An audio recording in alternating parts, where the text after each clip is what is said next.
Extended Read 1. Remember to annotate as you read. The Dred Scott Decision by Monica Halpern. On March 6, 1857, the United States Supreme Court made a decision that stunned the nation. Dred Scott, an enslaved African American, had gone to court asking for his freedom in 1846. 11 years later, the court decided against him. The justices said that no black person, free or slave, could ever become a citizen of the United States. African Americans had no legal rights. Therefore, no black person could ask the court for his or her freedom. Scott had to remain enslaved. Slavery was a hotly debated issue in the country, and each day the debate seemed to grow more complex and heated. At the time, half the states allowed slavery while the other half did not. As the country's population grew, new territories and states were added. Should they allow slavery or not? Until the 1840s, leaders had disagreed but found ways to compromise on the issue. However, over time, differences deepened and compromises were harder to reach. Dred Scott, circa 1800 to 1858. The anti-slavery party argue that slavery is wrong in itself. We, the South, argue that slavery is right. Lawrence Keitt, member of Congress from South Carolina, in a speech to the House of Representatives, January 25, 1860. We are not one people. We are two peoples. We are a people for freedom and a people for slavery. Between the two, conflict is inevitable. Horace Greeley, publisher, New York Tribune, 1854. Southerners and Northerners were not willing to compromise any longer. Some people believed that the only solution was for the country to be split into two nations, one slave and one free. Many Southern leaders were threatening secession, the splitting off of the slave states from the Union. Just at this critical time, the Dred Scott case arrived at the Supreme Court, the highest court in the nation. The Dred Scott case would decide the fate of just one man, an African American who was fighting for freedom from slavery. However, the Supreme Court took on his case, hoping to use it to solve the most important issue of the time, whether new territories and states would become slave or free. Instead, their decision added fuel to the fire. This map shows the United States in 1854. California had recently been admitted to the Union as a free state.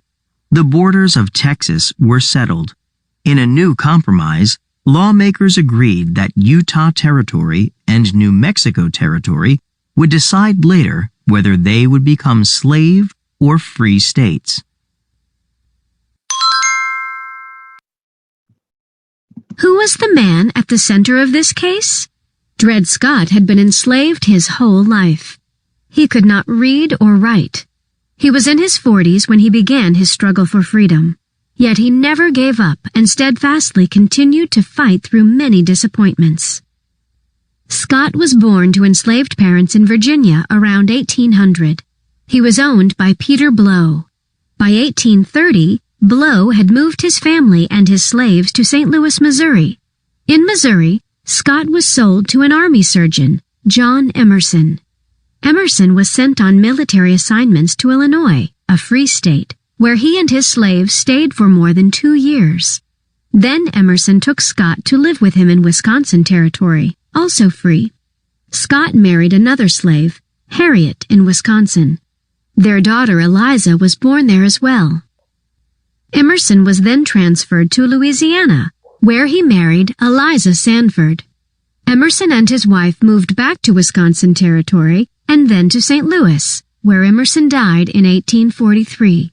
In Emerson's will, Scott and his wife were left to his widow. As slaves, they were considered property. They could be bought, sold, transferred, or inherited. Harriet and Dred Scott. As slaves, Scott and his family had no choice about where they lived. They were moved from place to place, sometimes to slave states or territories, and sometimes to free places. Where they lived and for how long became the key facts on which Scott based his claim for freedom. In April 1846, 3 years after Emerson's death, Scott and his family were living in Missouri, a slave state. Scott asked a Missouri court for freedom for himself and his family. He claimed that they should be free because they had lived in a free state, Illinois, as well as in the Wisconsin Territory, where slavery was also banned. Why did Scott wait so long to make this claim? He may not have known earlier that he had the right to claim his freedom. Or something may have happened that caused him to take action. Some say that Scott may have tried to buy his freedom from Emerson's widow, but that she refused. Could that event have inspired him to seek freedom through the courts? No one knows.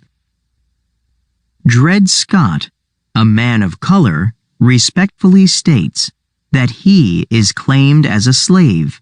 He is entitled to his freedom. Dred Scott's petition to sue for freedom, April 6, 1846.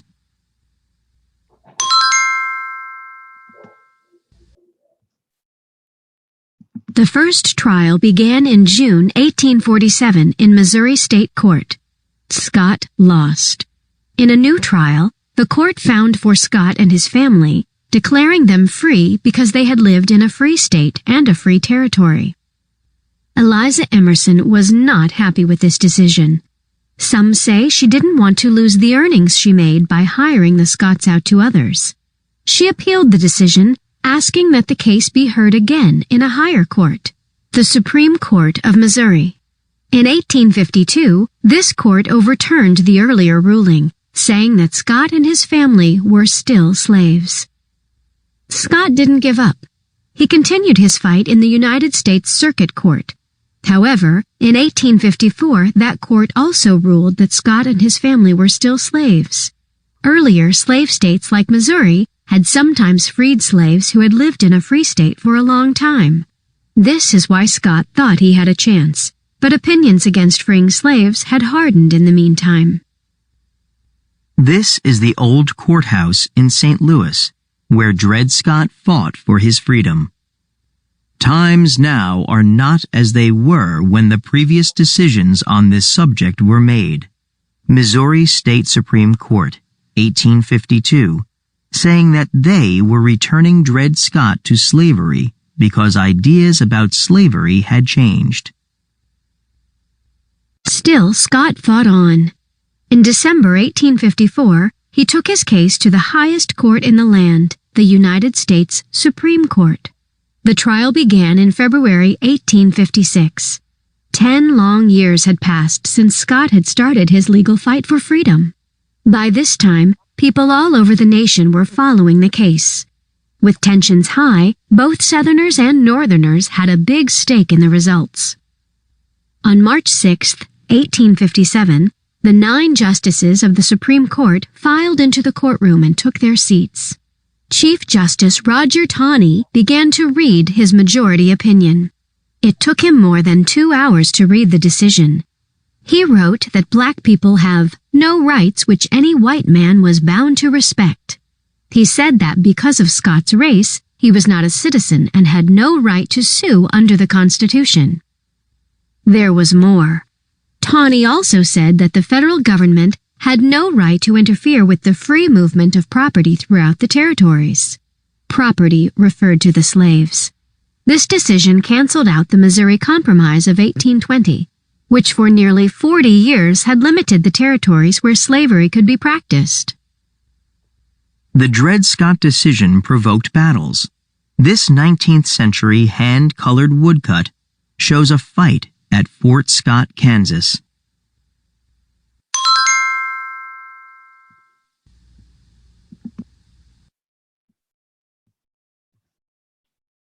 Southerners were happy with the Supreme Court's decision, as it favored them and their pro-slavery position. However, Northerners were outraged. Newspapers around the country declared their views for and against the court's ruling. Many Northerners believed that the court's decision was a step toward making slavery legal throughout the United States. Anti-slavery feeling increased dramatically. The country took a step closer to civil war. What the newspapers said. The North. He, Chief Justice Roger Taney, has delivered one of the most atrocious law opinions that has ever disgraced the history of the courts of civilized nations. Springfield, Illinois, State Journal, March 17, 1857. Judge Taney requests the American people to believe that the framers of the Constitution did not know their own minds. Albany, New York Evening Journal, March 10, 1857. This decision just made in the Dred Scott case by the Supreme Court of the United States is probably the most important that ever came from the highest tribunal of our country. Baltimore, Maryland, Sun, March 9, 1857. The South. Slavery is guaranteed. Charleston, South Carolina, Mercury, March 17, 1857. In repudiation of the diabolical doctrines of fanatics by a tribunal of jurists, as learned, impartial, and unprejudiced as perhaps the world has ever seen. Richmond, Virginia, Inquirer, March 10, 1857. We regard the decision of the judges of the Supreme Court in this case with the highest satisfaction. It meets with our hearty, cordial, unqualified approval. Greenville, South Carolina, Southern Enterprise, March 26, 1857. What happened to the Scotts after they lost their case? The Blow family, descendants of Dred Scott's original owner, Peter Blow, purchased the Scotts and then set them free. A free man at last, Dred Scott took a job as a porter at a hotel in St. Louis. He also delivered laundry that Harriet took in. Sadly, Scott did not have very long to enjoy his freedom. He became ill and died on September 17, 1858, about a year after gaining his freedom. Yet the Dred Scott case had considerable ramifications or consequences. Abraham Lincoln used the case to help him win the presidential election in 1860. That led to the South's secession from the Union, followed by the Civil War beginning in 1861. In 1862, Lincoln issued the Emancipation Proclamation, which freed the slaves in the places that were rebelling from the U.S. Dred Scott's fight for freedom helped pave the way to that historic moment. Abraham Lincoln is pictured in the foreground. In the background is a painting of the Battle of Fredericksburg, a main battle of the Civil War.